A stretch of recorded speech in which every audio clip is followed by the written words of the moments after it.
Alright guys, the tank's all filled up, What up, what up? ready to go. Just gotta wait now and sit.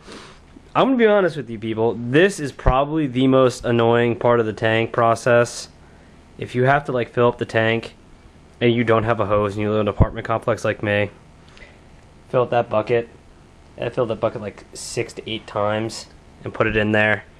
The first 2 times are fine. Like afterwards, it's kind of like, oh Jesus, I still gotta keep doing this. Yeah, and one of the tricks you can do is you can see right. Wow, I am so accurate. Look at that. And we put a plate in there. We're probably gonna leave it in there because we're gonna have to do a lot of water changes every single day.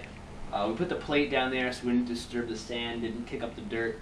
Filled up the bucket, filled up with water. Use some Prime.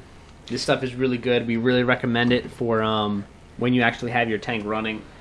Look at this. You just gotta look straight at this stuff. Directions. It's not clear. I'll just read it to you.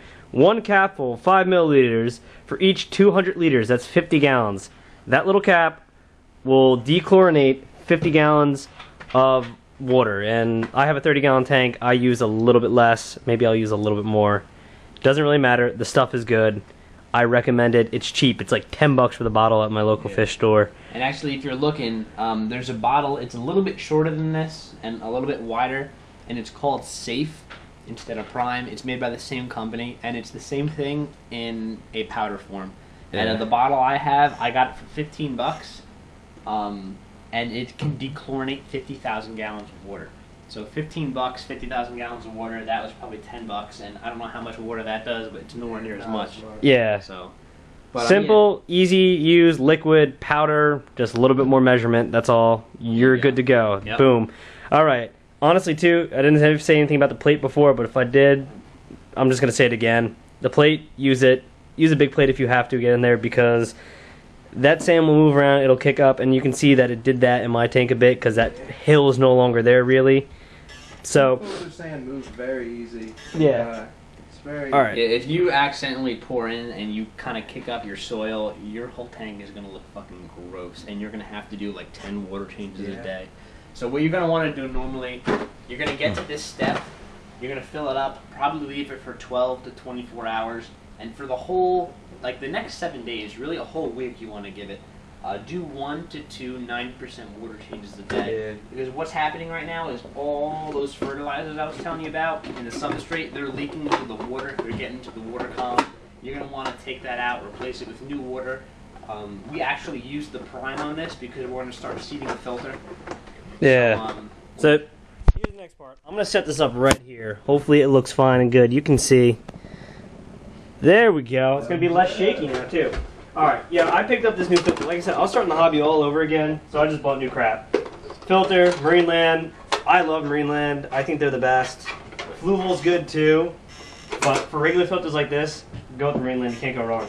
Now, this comes with the bio wheel. I'm not going to use it. Don't need it. You just need that filter in there. And the best thing to do is we have an old cartridge that's already been seeded, so this is just going to help my process go by quicker. Oh shoot. Dripping. Good save, Matt. So yeah, I'm just going to stick that behind here, let all the good stuff get soaked up in here, and then after a week or so, it's going to be good to go for itself, and then you can just keep seeding filters like that. That'll help you out. Yeah. So. Yeah, that's not good.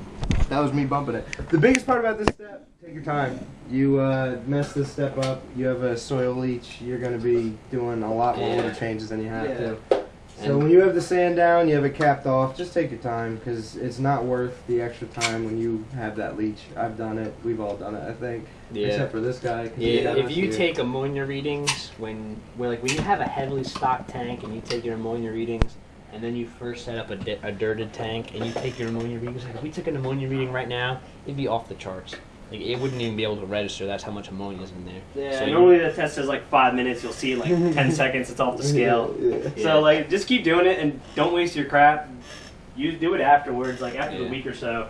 Me, I'm gonna decide. I'm gonna try to keep it up to 2 changes a day, and then keep going with it. But honestly, I just took me about 20 minutes to go back and forth and lug, and that's me like hustling doing it. Yeah. So I mean, you don't have to be too overzealous. You want to let the water sit in there. Hold on, I'm going to show them how we cut out the carbon. So you definitely want to let the water sit in there so it can absorb some of the fertilizers from the substrate. So 1 or 2 a day is good for a whole week. And then after that week, you can start testing your ammonia levels. And as long as they're acceptable with no fish in there, that's when you can get started. And one thing that you notice that we did here, this is the Marine Land stock filter. We cut it open and we took out all of the carbon. And that's because carbon, it bonds to all kinds of things in your tank. Any kind of impurities, but also a lot of the minerals and nutritional things that plants use to grow. Carbon also bonds to those. So we took them out of here just so that when we start planting our aquarium, the plants can absorb it and not the carbon. For all of you who take chemistry, say that to your chem teacher. You'll impress them. So they're all about the carbon molecule. we're going to get everything set up here and show you the next step in the next video.